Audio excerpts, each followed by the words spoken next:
Today's talk show is about conversations with influencers, industry disruptors, subject matter experts, and thought leaders with whom we want to have conversations on the topic of our interest. In this first episode, we bring together 4 amazing guests from all over the world who will share with us insights on inclusion and diversity and what they are doing to drive this in their agenda in the organization. Someone said that diversity is in being invited to the party and inclusion is being asked to dance. Research proves that diversity and inclusion in the workplace directly correlates to higher return on equity, more collaboration, more innovation, and a very sort of engaged workforce.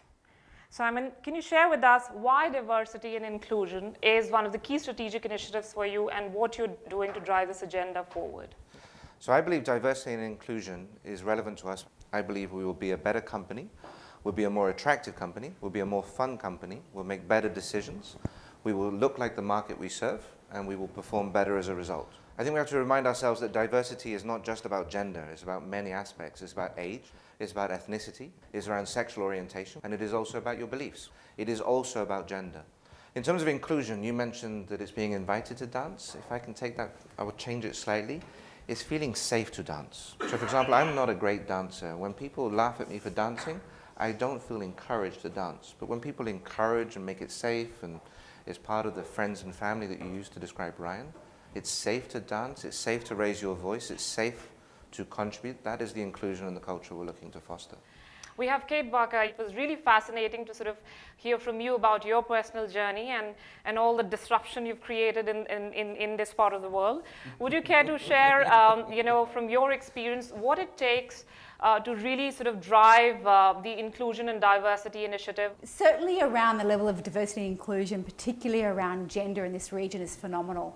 And we're seeing a lot of traction happening across organisations as they start to lift their diversity and inclusion numbers.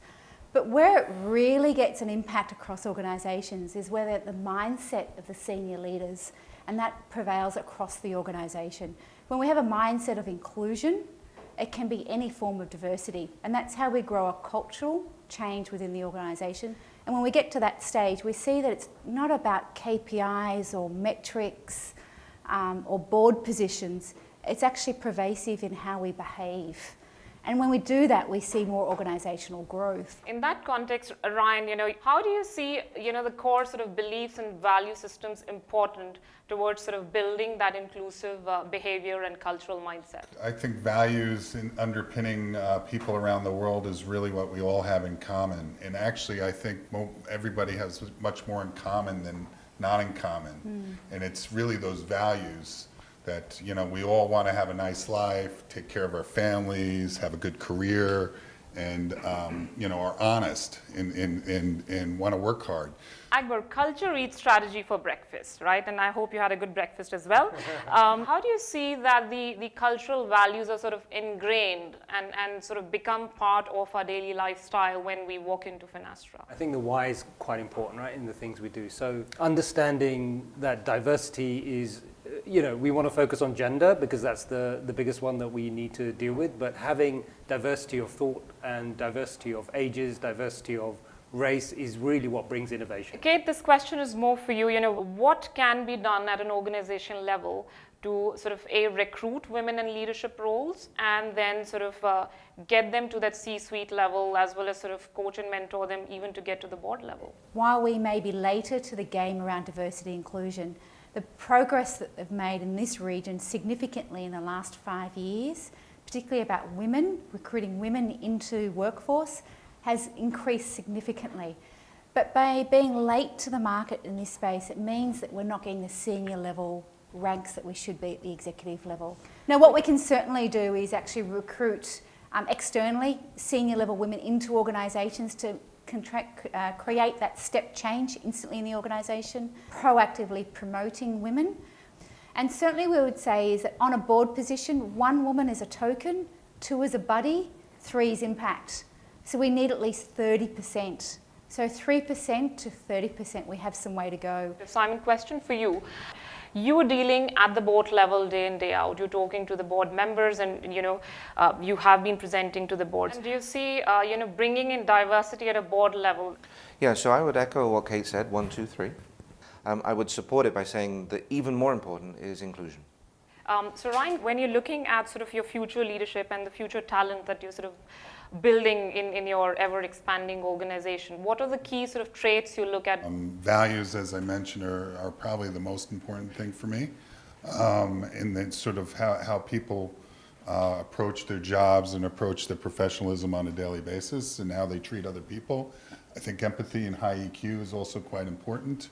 And if you look at my top 10 salespeople, 5 are women, 50-50, but my organization isn't 50-50. So there's something to be said about really looking at the subject and making sure we have the right diversity, gender diversity, for sure.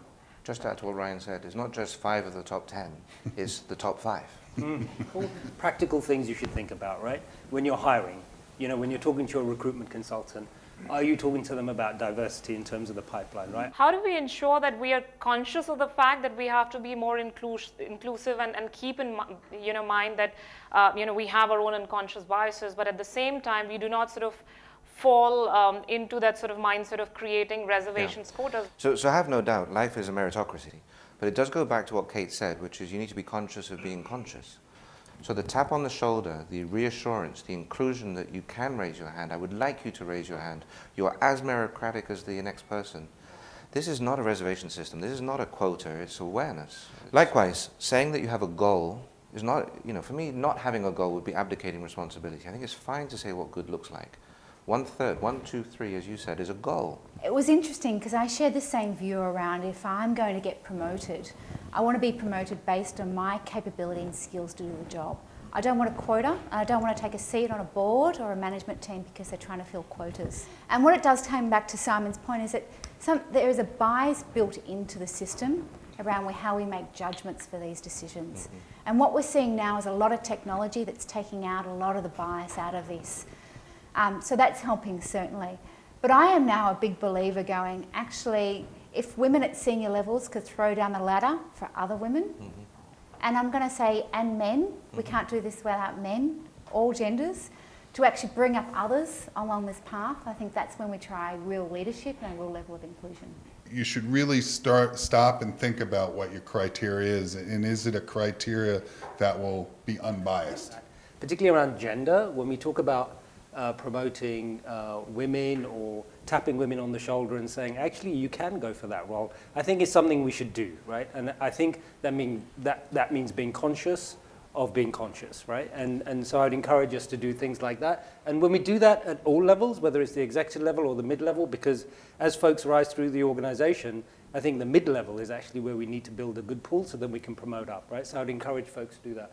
The other thing which I haven't done myself, which I do want to do and give it a try, is when you're hiring, try blind recruitment, right? Yeah. So cover up the name, cover up the date of birth, and look at the CV and try to figure out, would I hire this person, right? And that'll bring home, I think, a few things about hiring and diversity. You know, one of the things that came out when we were having those discussions was that intrinsically, when you have an extroverted woman and she is ambitious and she sort of wants to drive it forward, they are typecasted as being aggressive, you know, being over-ambitious. Whereas if men have similar traits, they are called charismatic, magnanimous, wonderful, you know, personality.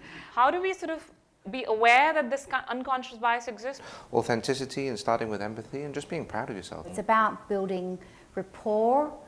It's about building relationships and establishing that. I'm going to ask the fantastic panel over here to think of one word that you know, you believe sort of totally symbolizes the effort we are making towards inclusion and diversity, or the effort you would want to make towards inclusion and diversity. Infect the others with your enthusiasm and your competence. That would be my ask.